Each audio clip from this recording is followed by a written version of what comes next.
Guys video start करने से पहले मैं आप सभी को कुछ सवाल करना चाहता हूं जिसके बारे में आपको अच्छे तरीके से सोचना है। तो गॉडजिला वर्सेस कॉन्ग मूवी के अंदर हमें कॉन्ग को पहले से ज्यादा बड़ा और बहुत ही ज्यादा पावरफुल दिखाया गया है, लेकिन फिर भी स्टार्टिंग में हमें कॉन्ग को एक प्रोटेक्टिव डोम के अंदर दिखाया गया है जिसे मोनास ने क्रिएट किया था। लेकिन कुछ कॉन्ग के फैन इसे नेगेटिव केस की तरह इंडिकेट कर रहे हैं कि कॉन्ग को मूवी के अंदर एक वीक टाइटन की तरह दिखाया गया है, जहाँ पर कॉन्ग को एक जानवर की तरह केस करके रखा गया है और उसे स्टोरी में सिर्फ आपेक्स के प्लानिंग के हिसाब से ट्रैप करके पूरे तरीके से इस्तेमाल किया गया है। तो अगर कॉन्ग एक पावरफुल टाइटन है और वो गॉडजिला ऐसे टाइटन को भी टक्कर दे सकता है तो उससे प्रोटेक्शन देने का क्या जरूरत था, जबकि कॉन्ग पूरे आइलैंड को ही प्रोटेक्ट कर रहा था। और अभी मोस्ट ऑफ अस में काफी सारे टाइटन ऐसे भी हैं जो अल्फा बनने के लिए गॉडजिला से अटैक कर रहे हैं, लेकिन गॉडजिला के साथ काफी सारे टाइटन ऐसे भी हैं जो कॉन्ग को भी मारना चाहते हैं। लेकिन गॉडजिला कभी भी स्कॉल आइलैंड गया ही नहीं है और कॉन्ग अभी अकेले बहुत ही पावरफुल टाइटन को हरा सकता है। और इसी वजह से कुछ लोग अभी भी कंफ्यूजन में है कि स्टोरी में ऐसे पावरफुल टाइटन को प्रोटेक्शन देने का क्या जरूरत था, और अगर कॉन्ग उस डोम से निकलता ही नहीं तो उससे कुछ भी नहीं होता। तो क्या मूवी के स्टोरी को आगे बढ़ाने के लिए और ज्यादा रिलेवेंट बनाने के लिए कॉन्ग को जानबूझकर वीक दिखाया गया है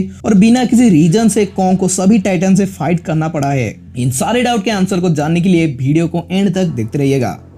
तो अगर आप किंग ऑफ द मॉन्स्टर के एंड क्रेडिट को नोटिस किया है तो आपको पता ही होगा कि इस इवेंट के बाद काफी सारे टाइटन स्कॉल आइलैंड के तरफ जाने की कोशिश कर रहे थे। तो यहाँ पर कुछ टाइटन स्कॉल आइलैंड पर रहने के लिए भी आ रहे होंगे, और अगर कोई टाइटन कॉन्ग को अटैक कर भी लेता है तो कॉन्ग उन्हें अकेले ही हरा सकता था। लेकिन अगर ये टाइटन एक साथ कॉन्ग के ऊपर फाइट करते हैं तो इससे कॉन्ग का जीतने की चांसेस काफी ज्यादा घट जाता है, और शायद इसी वजह से ही मोनास ने कॉन्ग को बचाने के लिए स्कॉल आइलैंड पर वो डोम बनाए थे, जबकि कुछ रीजन के वजह से गॉडजिला कभी भी स्कॉल आइलैंड पर कॉन्ग को अटैक करने नहीं आया था। लेकिन कॉन्ग को गॉडजिला के साथ भी बाकी टाइटन मारना क्यों जाएंगे? तो मूवी के अंदर एक सीन है जहाँ पर इलेन ये बताती है कि यहाँ पर 2 अल्फा टाइटन नहीं हो सकते हैं, जबकि मोस्ट ऑफ अस में गॉडजिला गिदोरा को हराकर अल्फा बना था और उसे सारे टाइटन अल्फा भी माने थे। लेकिन कॉन्ग स्कॉल आइलैंड का एक किंग बुलाता है और मूवी के अंदर हमें कॉन्ग को अल्फा बनते हुए दिखाया नहीं गया है। लेकिन हाल ही में आए किंगडम कॉन्ग कॉमिक नोवेल के अंदर हमें कॉन्ग को कैमाजोर्स से लड़ते हुए दिखाया गया है, और इस फाइट के अंदर डॉक्टर एंड्रयूज ये भी बताती है कि कैमाजोर्स एक अल्फा नहीं है और अगर ये कॉन्ग को हराया था तो ये बन सकता था।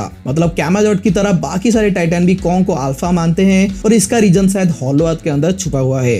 तो जैसे कि आपको पता है कि एंशिएंट टाइटन वार में सभी टाइटन एक दूसरे के साथ लड़े थे और गॉडजिला कॉन्ग के एंसेस्टर भी। लेकिन गॉडजिला वर्सेस कॉन्ग मूवी के अंदर हमें हॉलो अर्थ पर जितने भी एविडेंस मिले हैं इससे हम पूरे तरीके से श्योर हैं कि हॉलो अर्थ पर कॉन्ग के स्पेसीज काफी ज्यादा एडवांस और पावरफुल थे। कॉन्ग के एंसेस्टर के पास हॉलो अर्थ का प्रीसियस पावर सोर्स था और उनके खुद के टेक्नोलॉजी से बने वेपन भी थे। तो शायद काफी टाइम से कॉन्ग के स्पेसीज भी हॉलो अर्थ पर अल्फा रहे होंगे, लेकिन दूसरे टाइटन पावर सोर्स या फिर अल्फा बनने के लिए उनके ऊपर अटैक करते आए होंगे, और कॉन्ग के एंसेस्टर गॉडजिला के बॉडी पार्ट से ही वेपन क्रिएट किया है। तो आप समझ ही सकते हो कि कॉन्ग के एंसेस्टर कितना ज्यादा पावरफुल थे और गॉडजिला और कॉन्ग के दुश्मनी कितने पुराने टाइम से ही है। तो अभी गॉडजिला गिदोरा को हराकर मोस्ट ऑफ अस का अल्फा बन गया है, लेकिन कॉन्ग अभी भी गॉडजिला को अपना लीडर नहीं मानता है। शायद इसीलिए क्योंकि कॉन्ग के एंसेस्टर हॉलो अर्थ के अल्फा रहे होंगे, और जब तक कॉन्ग बचा हुआ है तब तक कॉन्ग भी उनके एंसेस्टर के वजह से हॉलो अर्थ का एक अल्फा ही है। और अभी कॉन्ग अल्फा होने की वजह से सारे टाइटन उसके ऊपर अटैक करेंगे ही, और गॉडजिला के लिए कॉन्ग अल्फा है या फिर नहीं ये मैटर नहीं करता। गॉडजिला तो सिर्फ अपने एंसेस्टर के डेथ का बदला लेना चाहता है, और इसी वजह से वो कॉन्ग को गुस्से में अटैक करता है और सेकंड फाइट में उसे छोड़ भी देता है। लेकिन गॉडजिला वर्सेस कॉन्ग में गॉडजिला और कॉन्ग दोनों एक दूसरे को हेल्प करके शायद अपने दुश्मनी को भूल गए हैं, और अभी अगर गॉडजिला कॉन्ग को मारना नहीं चाहता है तो ऑब्वियसली गॉडजिला के साथ साथ कॉन्ग भी एक अल्फा ही रहेगा, लेकिन उनके रास्ते अलग अलग होंगे। और अभी जब तक ये दोनों अल्फा रहेंगे टाइटन गॉडजिला और कॉन्ग के ऊपर अटैक करते ही रहेंगे।